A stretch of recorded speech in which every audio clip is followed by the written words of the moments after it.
ದಕ್ಷತೆ ನ್ಯೂಸ್ಗೆ ಸ್ವಾಗತ. ನಾನು ಶಶಿಕಾಂತ್ ತೀರ್ದಾರ್. ಇಟ್ಟೆಲು ಮಾಣಿಂಗ್ಯ ದೋಸ್ತಗ ಬಸ್ಯಾಗ ಜೀವಂತ ಬೆಂಕಿ.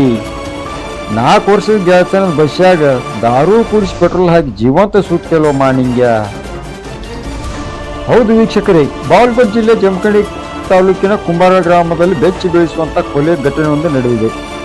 ಹಣ್ಣಗಂಡಿ ಗ್ರಾಮದ ಮಾಣಿಂಗ್ ಸಿದ್ರ ಬಿದ್ರಿ 31 ವರ್ಷ ಕುಂಬಾರ ಗ್ರಾಮದಲ್ಲಿ ಮನೆ ಬಾಡಿಗೆ ಮಾಡಿಕೊಂಡು ತನ್ನ ಗೆಳೆಯನಾದ ಬಸಪ್ಪ ತಳವಾರನಿಗೆ ಕಂಠ ಪೂರ್ತಿ ಸಾರಾಯಿ ಕುಡಿಸಿ ಮೈ ಮೇಲೆ ಪೆಟ್ರೋಲ್ ಸುರಿದು ಜೀವಂತವಾಗಿ ಬೆಂಕಿ ಹಚ್ಚಿ ಕೊಲೆ ಮಾಡಲಾಗಿದೆ. ಅಥಣಿ ತಾಲೂಕಿನ ಜನವಾಡ ಗ್ರಾಮದ ಬಸಪ್ಪ ತಳವಾರ್ ಕೊಲೆಯಾದ ಗುರುದೇವಿ ಮಾಲಿ ಮತ್ತು ಬಸಪ್ಪ ಕಳೆದ 4 ವರ್ಷಗಳ ಕಾಲ ದೋಸ್ತಿ ಇದ್ದು ಇಬ್ಬರು ಈ ಹಿಂದೆ ಮೈಸೂರಿನಲ್ಲಿ ಕೆಲಸ ಮಾಡುತ್ತಿದ್ದರು ಎನ್ನಲಾಗಿದೆ. ಇಬ್ಬರ ನಡುವೆ ಹಣಕಾಸಿನ ವ್ಯವಹಾರದಲ್ಲಿ ಜಗಳ ಮಾಡಿಕೊಂಡಿದ್ದು ಕೊಲೆ ಮಾಡಿರುವ ಮಾಣಿಂಗ್ ಬಿದ್ರಿ ಎಂಬ ವ್ಯಕ್ತಿಯು ತನ್ನ ಗೆಳೆಯನಾದ ಬಸಪ್ಪ ತಳವಾರನಿಗೆ ಕಂಠ ಪೂರ್ತಿ ಸಾರಾಯಿ ಕುಡಿಸಿ ತಾನೂ ಸಹ ಸಾರಾಯಿ ಕುಡಿದು ಮನೆಯಲ್ಲಿ ಅಡಿಗೆ ಮಾಡುತ್ತೇನೆ, ಇಬ್ಬರು ಸೇರಿ ಊಟ ಮಾಡೋಣ ಅಂತ ಹೇಳಿ ಕರೆದುಕೊಂಡು ಬಂದ ಮಾಣಿಂಗ ಆತನ ಮಾತು ನಂಬಿ ಬಂದ ಬಸಪ್ಪ ತಳವಾರ್ ಮತ್ತೆ ಮನೆಯಲ್ಲಿ ಸಾರಾಯಿ ಕುಡಿದು ಸಾರಾಯಿ ನಶೆಯಲ್ಲಿ ಇದ್ದ ಬಸಪ್ಪನ ಮೈ ಮೇಲೆ ಪೆಟ್ರೋಲ್ ಸುರಿದು ಜೀವಂತವಾಗಿ ಸುಟ್ಟು ಹಾಕಿ ಕೊಲೆ ಮಾಡಲಾಗಿದೆ ಎಂದು ಪೊಲೀಸರು ಮಾಹಿತಿಯನ್ನು ನೀಡಿದ್ದಾರೆ. ಘಟನಾ ಸ್ಥಳಕ್ಕೆ ಬಾಗಲಕೋಟೆ ಜಿಲ್ಲಾ SP Amarnath Reddy, DSP Shanteri, CKM Mallappa Maddi, PSI Gangadhar Pujari ಭೇಟಿ ನೀಡಿ ಆರೋಪಿ ಮಾಲಿಂಗ್ ಬಿದ್ರಿಯನ್ನು ವಶಕ್ಕೆ ಪಡೆದುಕೊಂಡು ತನಿಖೆಯನ್ನು ಮುಂದುವರಿಸಿದ್ದಾರೆ ಎಂದು ಎಸ್ಪಿ ಅಮರನಾಥ್ ರೆಡ್ಡಿ ಅವರು ತಿಳಿಸಿದ್ದಾರೆ. ಒಂದು ಕೊಲೆಯ ಪ್ರಕರಣದಾಗ ವರದಿಯಾಗಿದೆ.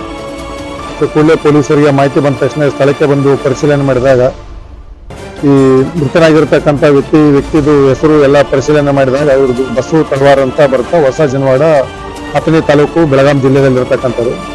ಇವ್ರಿಗೆ ಕೊಲೆ ಮಾಡಿರ್ತಕ್ಕಂಥ ವ್ಯಕ್ತಿನ ನಾವು ಆಲ್ರೆಡಿ ಪೊಲೀಸರು ಸೆಕ್ಯೂರ್ ಮಾಡಿದ್ದಾರೆ. ಅವನು ಹೆಸರು ಬಂದ್ಬಿಟ್ಟು ಮಾಲಿಂಗ ಬಿದ್ರಿ ಅಂತ. ಇವರು ಇಲ್ಲೇ ಬಾಗಲಕೋಟೆ ಜಿಲ್ಲೆಯಲ್ಲಿ ಆಗಿರ್ತಕ್ಕಂಥವ್ರು ಇದ್ದಾರೆ. ಅವ್ರದ್ದು ಫ್ಯಾಮಿಲಿ ಮೆಂಬರ್ಸ್ ಬಂದು ಒಂದು ಕಂಪ್ಲೇಂಟ್ ಅನ್ನ ಕೊಡ್ತಾರೆ. ಆಮೇಲೆ ನಮ್ಮ ಕೊಲೆ ಪ್ರಕರಣ ದಾಖಲು ಮಾಡಿಕೊಂತೀವಿ. ಆರೋಪಿನ ಆಲ್ರೆಡಿ ಕೂಡ ಸೆಕ್ಯೂರ್ ಮಾಡಲಾಗಿದೆ. ಈ ಆರೋಪಿ ಮತ್ತು ಮೃತರಾಗಿರ್ತಕ್ಕಂಥ ಇಬ್ರು 4 ವರ್ಷದಿಂದ ಸ್ನೇಹಿತರು ಇರ್ತಾರೆ. ಇವತ್ತು ಬೆಳಿಗ್ಗೆಯಿಂದಾನೆ ಇಬ್ಬರು ಕೂಡ ಡ್ರಿಂಕ್ಸ್ ಮಾಡಿದ್ದಾರೆ ಮತ್ತೆ ಈ ಮನೆಗೆ ಬಂದು ಅಡಿಗೆನೆ ಮಾಡಿಕೊಂಡಿದ್ದಾರೆ. ಇಬ್ಬರ ಮಧ್ಯನೂ ಹಣಕಾಸಿನ ವ್ಯವಹಾರ ಇತ್ತಂತ ಮೇಲ್ನೋಟಕ್ಕೆ ಕಂಡು ಬಂದಿದೆ. ಅವನಿಗೆ ತುಂಬಾ ಕುಡಿದಿರೋದ್ರಿಂದ ಇವನೇನು ಆರೋಪಿ ಇದ್ದಾನ ಅವನು ತನ್ನ ಗಾಡಿಯಲ್ಲಿ ಇರ್ತಕ್ಕಂಥ 2 ಬಾಟ್ಲಲ್ಲಿ ಪೆಟ್ರೋಲ್ ಅನ್ನು ತುಂಬಿಕೊಂಡಿದ್ದಾನೆ. ಯಾಕಂದ್ರೆ ನಿನ್ನೆ ನಮಗೆ ಮಾಹಿತಿ ಬಂದಿದೆ, ನಿನ್ನೆ 500 ರೂಪಾಯಿದ್ದು ಅವನು ಗಾಡಿಗೆ ಪೆಟ್ರೋಲ್ ಹಾಕ್ಸಿದ್ನಂತ.